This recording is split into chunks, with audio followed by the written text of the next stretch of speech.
The sisters said the night smelled of smoke.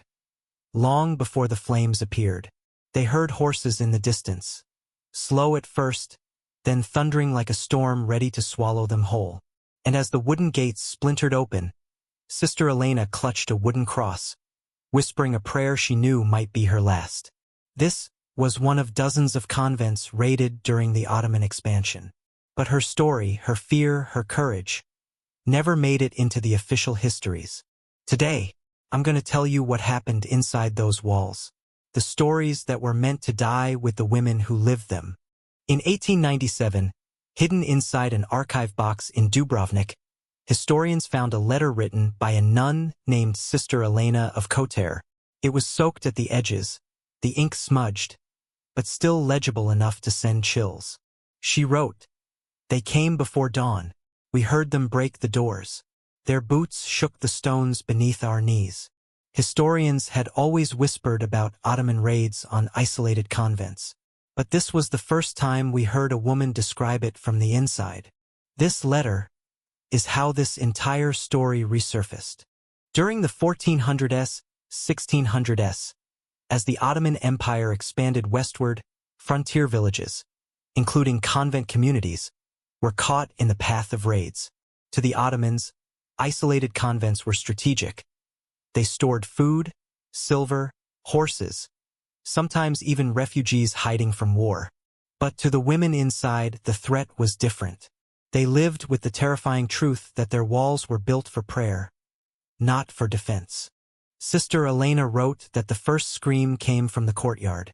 She remembered the door being slammed shut behind her as the sisters huddled together.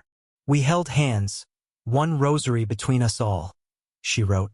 "When soldiers broke in, the chapel echoed. Stone against steel, prayers mixing with the clash of wood being torn apart." She described grabbing two younger girls, hiding them behind a tapestry.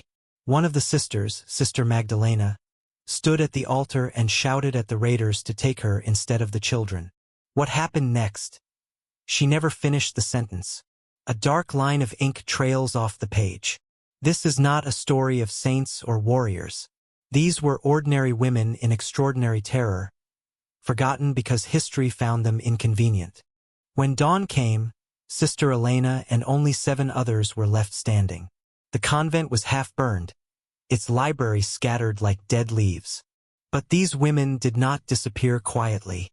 Instead of fleeing, they rebuilt the convent stone by stone, turning the ruined chapel into a refuge for war orphans. They refused to let their story end in smoke. And yet, no chronicle recorded their names. No monument honors them. Until today, they lived only in a damaged letter. Empires write history, and both sides, the Ottoman Empire and Christian kingdoms, found these stories inconvenient. To Christians, these raids were too painful. To Ottomans, they were too brutal. So the truth was buried. But history isn't just kings and generals.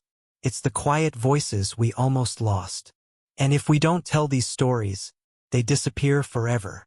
If Sister Elena could see us now, telling the story she feared would die, I think she'd finally feel heard. If you want more hidden human stories that history forgot, subscribe, and join me next time as we uncover another chapter they never wanted us to read.